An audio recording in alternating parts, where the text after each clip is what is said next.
Welcome back to my YouTube channel. तो आज मैं आपको 2021 का जो है क्वेश्चन बैंक मैथ का मैं सॉल्व करने वाला हूँ। इस क्वेश्चन बैंक आप देख लीजिएगा, इसको क्रैश कोर्स से देख लीजिएगा तो आप कहीं ना कहीं एग्जाम में कितना मैथ सॉल्व कर सकते हैं। इसी प्रकार का रहता है आपको बोर्ड एग्जाम में। तो चलिए एक एक करके मैं सॉल्व करूँगा, आप पूरा वीडियो देखिएगा। चलिए कहता है पहला क्वेश्चन कि 144 के अभाज्य गुणनखंड में 2 का घातांक बताइए। 144 के अभाज्य गुणनखंड है ना, उसमें 2 का घातांक बताइए। तो 144 का अभाज्य गुणनखंड कीजिए। यहाँ देखिए मैं कर रहा हूँ, 144 का अभाज्य गुणनखंड करता हूँ। 2 से कीजिए तो कितना हो जाएगा, आपको हो जाएगा 72। फिर 2 से कीजिए तो आपको हो जाएगा 36। फिर 2 से कीजिए आपको हो जाएगा 18। फिर 2 से कीजिए तो आपको हो जाएगा 9। यहाँ देखिए 1 2 3 4, 2 कै बार यह जब पूछ रहा था, यहाँ 2 आपको 4 बार है तो आपको आंसर हो जाएगा सी ऑप्शन हो जाएगा। क्या हो जाएगा, सी। आपको आंसर हो जाएगा सी हो जाएगा। इसके बाद देखिए मैं आपको बता रहा हूँ आपको इसके बाद है निम्नलिखित में से कौन सा अप्रिमेय संख्या है। क्वेश्चन है कि निम्नलिखित में से कौन सा अप्रिमेय संख्या है। अप्रिमेय मतलब जो पी वाई क्यू के रूप में न लिखा जाए, जो स्वतंत्र अंक नहीं हो। 100 से बाहर हम निकाल सकते हैं 10, 4 से बाहर 2 निकाल सकते हैं, 16 के बाहर 5 4, 25 के बाहर 5, लेकिन 17 है जिसके बाहर कोई नहीं निकल सकता। इसका मान दशमलव में आएगा, तो ये हो जाएगा आपको प्रमेय। नेक्स्ट क्वेश्चन देखिए, निम्नलिखित में कौन सा अभाज्य संख्या है जो मैं बताया हूँ। अभाज्य संख्या किसे कहते हैं, जो एक और सिर्फ अपने से कटे। तो 91 दूसरा से कट जाता है, 13 के 13 से, 213 भी कट जाता है, लेकिन जो 41 से किसी से ना कटता है, तो ये हो जाएगा आपको अभाज्य संख्या। इसके बाद देखिए, दो लगातार संख्याओं का मशक कितना होता है। दो लगातार संख्याओं का मशक कितना होता है, तो लगातार संख्या मान के चलिए हम 4 और 5 लगातार लेते हैं, तो 4 और 5 के मशक निकाले। 4 के तोड़िए तो 4 का ही 4, 5 के तोड़िए तो 5 का ही 5, दोनों में 1 है तो मशक हो जाएगा 1। मशक हो जाएगा आपको 1, आंसर हो जाएगा आपको मशक। दो लगातार संख्या का मशक 1, डी आंसर। जो कि आप समझ रहे हैं। वीडियो को ज़्यादा से ज़्यादा शेयर कीजिएगा 10वीं क्लास वाले बच्चों को। इसको निम्नलिखित में कौन सा परिमेय संख्या है। ये भी क्वेश्चन बहुत ज़्यादा पूछा जाता है, ध्यान में रखना कि निम्नलिखित में कौन सा परिमेय पूछ रहा है, ये न कि प्रमेय। तो देखिए परिमेय जिसे कहते हैं जो पी वाई क्यू के रूप में, तो 1/144 है ना, यहाँ देखिए रूट में है, तो 1 को बाहर 1 निकाल सकता है, 44 के बाहर मतलब बाहर, 12 गुना 12 144, तो पी वाई क्यू के रूप में, तो परिमेय संख्या हो गया। पहला आंसर हो जाएगा परिमेय संख्या। इसके बाद छठा क्वेश्चन देखिए, किसी पूर्णांक में p के लिए प्रत्येक सम पूर्णांक, सम किसी का तो जो 2 से पूरा पूरा कटे तो आपको 2p हो जाएगा। क्या हो जाएगा, 2p हो जाएगा सम पूर्णांक। इस प्रकार की भी ऑब्जेक्टिव बहुत रहता है, देख लेना। इसके बाद और देखिए क्वेश्चन देखिए आप 7 क्वेश्चन क्या कह रहा है। निम्नलिखित में किसका दशमलव प्रसार अशांत है। अशांत पूछ रहा है। अशांत मतलब होता है, जो मैं आपको बता दूं, अशांत का मतलब जो दूसरा के पावर ना आना चाहिए, खाली 2 या 5 के पावर आना चाहिए। लेकिन पहला में 50 को हम तोड़ूंगा तो हो जाएगा 2 या 5 के, 50 में तोड़ूंगा तो 2 25, फिर तोड़ूंगा 50 25, 2 तो शांत है।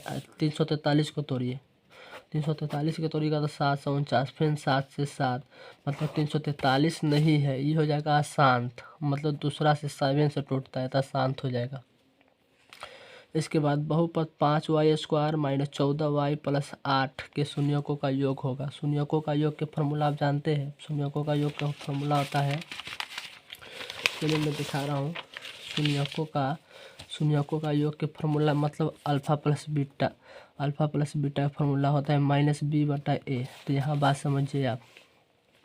b के मान है आपको 14 -14, पहले से एगो माइनस है, बाहर एगो माइनस। a के मान आपको हो जाएगा 5। तो यहाँ देखिए डबल माइनस के बाद प्लस 14/5 का ये, हाँ सी आंसर हो जाएगा आपको 14/5। नेक्स्ट क्वेश्चन देखिए आप। नेक्स्ट है एक अशून्य परिमेय और अपरिमेय संख्या में गुणनफल। कोई भी अपरिमेय संख्या से गुणा करोगे तो बाबू अपरिमेय संख्या होगा। क्या होगा, अपरिमेय संख्या, अपरिमेय b। अब x² माइनस 11 के शून्यक होगा। x² माइनस 11 के शून्यक, देखिए मैं बता रहा हूँ, x² माइनस 11 के शून्यक। तो यहाँ से यहाँ हटाओगे तो प्लस में 11 माइनस है, तो रूट हटाओगे तो इस पर चढ़ जाएगा प्लस माइनस रूट अंडर। तो आपको हो जाएगा ये आंसर रूट अंडर 11 प्लस में एगो माइनस में। ये वाला आंसर कहीं है ऑप्शन देखिए। हाँ या वाला नहीं, या है, देखिए सही से आपको हो जाएगा या है, सॉरी डी आंसर। जो आगे इसका प्लस या माइनस है, देखिए भटकाने वाला आंसर भी मिलता है। आप दिमाग से यहाँ चेक कीजिएगा और तब टिक मारिएगा। नेक्स्ट क्वेश्चन देखिए, निम्नलिखित में किस द्विघात बहुपद के शून्यकों का योग -4 और गुणनफल -5 है। योगफल देखिए, द्विघात बहुपद के फॉर्मूला आप जानते हैं तो यहाँ देख लीजिए। द्विघात बहुपद फॉर्मूला होता है x square minus alpha plus beta में एक्स, और फिर हो जाता है plus alpha into beta x square. देखिए यहाँ समझिए योग है -4, माइनस पहले से है तो -4 एक्स लगाइए, फिर प्लस अल्फा इंटू बीटा का मान -5। यहाँ देखिए तो एक्स स्क्वायर 2 का माइनस हो जाएगा तो आपको +4x, माइनस प्लस माइनस रह जाएगा 5। ये वाला कहूँ है तो ये हो जाएगा answer x square +4x। X square +4x + 5 गलत है, x square minus x square minus x square पर यह है D answer x square +4x है ना। इसके बाद नेक्स्ट क्वेश्चन आप देखिए। नेक्स्ट क्वेश्चन देखिए, यहाँ कहता है यदि बहुपद इतना इतना का शून्यकों का योग 6 है तो के मान निकाले। तो शून्यकों का योग हम बताए ना दोस्तों, बहुत पूछता है शून्यकों का योग। शून्यकों का योग के फॉर्मूला होता है -b/a। अब यहाँ देखिए -b के मान है के, माइनस प्लस डबल के हो जाएगा, अब बट्टा में ए के मान हो जाएगा आपको कितना है 1, अब बराबर एक मान दिया हुआ है 6। अब यहाँ देखिए हो जाएगा आपको 6/1, अब बराबर k/1।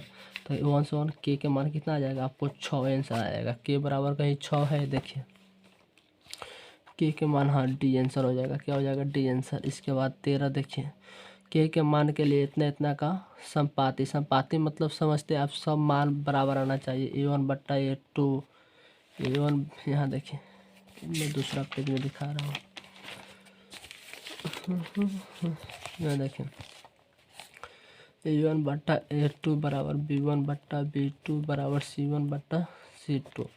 यहाँ देखिए क्या नंबर क्वेश्चन है 12 नंबर क्वेश्चन a1/a2। यहाँ देखिए आप इसका मान निकालने के लिए क्या कीजिएगा आप, यहाँ देखिए कितना है 1 बट्टा हो जाएगा आपको, इसका हो जाएगा आई समीकरण का 3 है, सॉरी 3 बट्टा हो जाएगा आपको इस समीकरण में 6 बराबर -1 बट्टा हो जाएगा -k बराबर -8 बट्टा -16। अब इसको सॉल्व कीजिए तो हो जाएगा 1/2 बराबर 1/k बराबर आपको हो जाएगा 1/2। सब में 2 कम रहा है तो के मान कितना हो जाएगा 2 हो जाएगा आंसर। के मान 2 खोजिए, के मान 2 कम रहा है तो के मान 2 कहीं हो जाएगा आंसर आपको, यह है ए आंसर। इसके बाद देखिए शून्य कितना इतना वाले बहुपदों की संख्या कितना होगा। बहुपदों की संख्या तो हो जाएगा आपको 2 हो जाएगा, 2 को शून्य का तो बहुपद दूसरी हो जाएगी।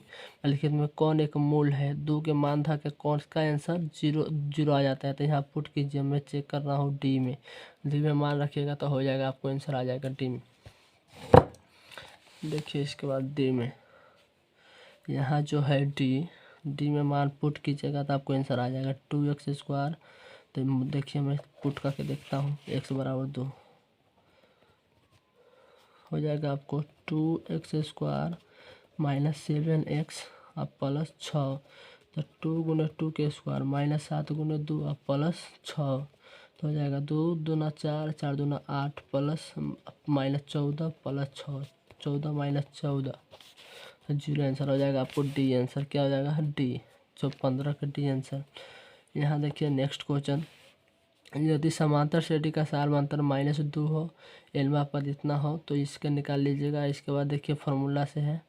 तो उम्मीद करता हूँ वीडियो अच्छा लगा होगा, चैनल को ज़रूर सब्सक्राइब कीजिएगा। जय हिंद दोस्तों, वीडियो को ज़्यादा से ज़्यादा शेयर कीजिए।